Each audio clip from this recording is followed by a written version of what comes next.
Hello friends, welcome back to our channel usual health. दोस्तों, इस video में हम जानेंगे एटोरवास्टैटिन टैबलेट के बारे में कंप्लीट जानकारी, जैसे कि एटोरवास्टैटिन क्या होता है, एटोरवास्टैटिन के क्या क्या ब्रांड नेम्स होते हैं, एटोरवास्टैटिन के क्या यूजेस होते हैं, इसकी कितनी मात्राएं होती हैं, क्या स्ट्रेंथ में अवेलेबल होता है, क्या इसके साइड इफ़ेक्ट्स होते हैं, क्या ड्रग इंट्रैक्शन होते हैं, कौन कौन सी दवाओं के साथ इसको दवा का प्रयोग नहीं करना चाहिए और इसके क्या क्या वार्निंग्स होते हैं। तो सब कुछ इस वीडियो में जानेंगे, तो वीडियो बिना स्किप किए अंत तक देखें, जिससे आपसे कोई भी महत्वपूर्ण जानकारी ना छूट सके। आइए दोस्तों, सबसे पहले हम जान लेते हैं एटोरवास्टैटिन के बारे में। एटोरवास्टैटिन टैबलेट जो होता है, यह स्टेटिन ग्रुप की दवा होती है। इसका मुख्य कार्य रक्त में कोलेस्ट्रॉल और ट्राइग्लिसराइड, जो कि एक प्रकार का फैट होता है, उसकी मात्रा को कम करना है। यह दवा उच्च रक्त कोलेस्ट्रॉल, जिसको कि हाइपर कोलेस्ट्रेमिया कहते हैं, और हृदय संबंधी समस्याओं के इलाज के लिए इसका प्रयोग किया जाता है।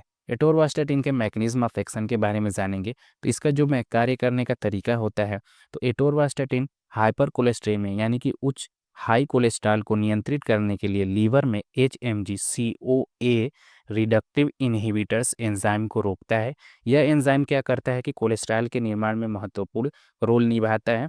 जब यह एंजाइम रुक जाता है तो कोलेस्ट्रॉल का उत्पादन कम हो जाता है, जिससे रक्त में कोलेस्ट्रॉल का स्तर घटता है। तो इसका यह कार्य करने का तरीका क्या होता है कि जो ये कोलेस्ट्रॉल बढ़ाने वाला एंजाइम होता है उसको रोक देता है, जिस कारण से हमारे ब्लड में कोलेस्ट्रॉल की मात्रा कम होने लगती है।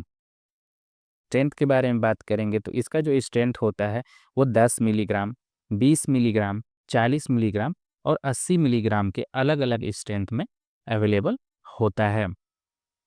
दोस्तों, वीडियो में आगे टोरवास्टैटिन के जो पॉपुलर ब्रांड नेम्स होते हैं, उसमें लिपवास हो गया, स्टोरवास टैबलेट हो गया, लिपिटोर टैबलेट हो गया, टीजीटोर टैबलेट हो गया। तो ये कुछ मुख्य ब्रांड नेम्स होते हैं जो कि एटोरवास्टैटिन के होते हैं।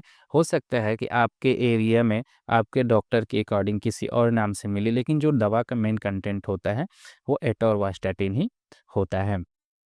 दोस्तों, जान लेते हैं एटोरवास्टैटिन के यूजेस के बारे में। इसका जो यूजेस होता है वो डिसलिपिडीमिया में हम इसका यूज़ करते हैं। जब ब्लड में क्या होता है कि कोलेस्ट्रॉल की मात्रा बढ़ जाती है और ट्राइग्लिसराइड बढ़ जाता है, उसको कम करने के लिए हम एटोरवास्टैटिन का प्रयोग करते हैं। इसके अलावा कार्डियोवैस्कुलर डिजीज़ के ट्रीटमेंट के लिए भी हम इसका प्रयोग करते हैं। स्ट्रोक, ब्रेन में हाई ब्लड प्रेशर को ठीक करने के लिए इसका प्रयोग किया जाता है।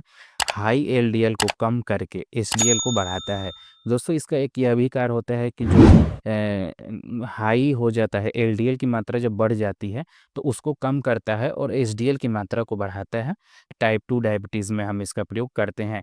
टाइप 2 डायबिटीज़ में कभी कभी क्या होता है कि कार्डियोवैस्कुलर डिजीज़ होने का चांस होता है, तो उसको रोकने के लिए भी हम इसका प्रयोग करते हैं। दोस्तों, जान लेते हैं कि एटोरवास्टैटिन के क्या क्या साइड इफ़ेक्ट्स देखने को मिलते हैं।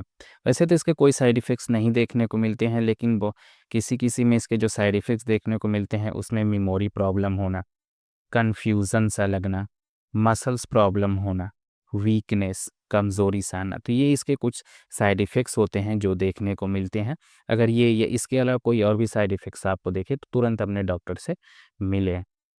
दोस्तों, जान लेते हैं इसके कुछ वार्निंग्स के बारे में, जिसमें हमें इस दवा को बहुत ही ध्यान से देना होता है या तो नहीं देना चाहिए। इसमें जो मुख्य बीमारियां होती हैं उसमें liver disease, kidney disease, non alcohol, avoid in pregnancy and breast feeding mother. इसको क्या करना है, प्रेगनेंसी और ब्रेस्ट फीडिंग मदर में इसको अवॉइड करना है, इसमें नहीं देना चाहिए। और यह जो दवा जब ले रहे हैं उस समय आपको मिल्क यानी कि दूध नहीं लेना है, दूध से बने प्रोडक्ट्स नहीं खाना है, फ्राइड फूड नहीं खाने हैं और फास्ट फूड नहीं खाने हैं। ये सारी चीज़ें अवॉइड करनी है। दोस्तों, जान लेते हैं ड्रग इंट्रैक्शन के बारे में। अगर इन दवाओं के साथ हम एटोरवास्टैटिन का प्रयोग करते हैं तो दवा का जो असर होता है वह क्या कम हो सकता है या तो बहुत ज़्यादा हो सकता है। तो वो कौन कौन सी दवाइयाँ हैं उसके बारे में जानेंगे। तो उसमें है gemfibrozil, telaprevir, ritonavir, lovastatin, itraconazole, ketoconazole and red yeast rice. तो ये जो दवाइयाँ होती हैं, इन दवाओं के साथ हमें एटोरवास्टैटिन का प्रयोग नहीं करना चाहिए। दोस्तों, अब जान लेते हैं इसके डोज़ के बारे में, कितनी मात्रा में इसको दिया जाता है। दोस्तों, कोई भी दवा का प्रयोग बिना डॉक्टर की सलाह से नहीं करें, खास तौर से यह कार्डियोवैस्कुलर डिजीज़ में इसका ज़्यादातर प्रयोग किया जाता है, तो उसमें आप बिल्कुल भी इस दवा का प्रयोग ना करें। यह वीडियो सिर्फ आपकी जानकारी पर्पज़ के लिए थी। इसमें डॉक्टर द्वारा इसका जो डोज़ दिया जाता है वो पेशेंट के एज, डिजीज़ के अकॉर्डिंग इसमें डोज़ कैलकुलेट करके दिया जाता है। तो एटोवास्टैटिन का जो डोज़ होता है वो 10 मिलीग्राम या 20 मिलीग्राम या 30 मिलीग्राम या 40 मिलीग्राम तक जो इसका स्ट्रेंथ अवेलेबल होता है, उसको रात में 1 गोली लेने की डॉक्टर द्वारा सलाह दी जाती है। दोस्तों, ये रही एटोवास्टैटिन के बारे में कंप्लीट जानकारी। वीडियो आपको कैसी लगी कमेंट बॉक्स में ज़रूर बताएं। वीडियो अच्छी लगी है वीडियो को लाइक करें, चैनल को सब्सक्राइब करें। मिलते हैं दोस्तों नए टॉपिक के साथ नए वीडियो में, तब तक के लिए धन्यवाद।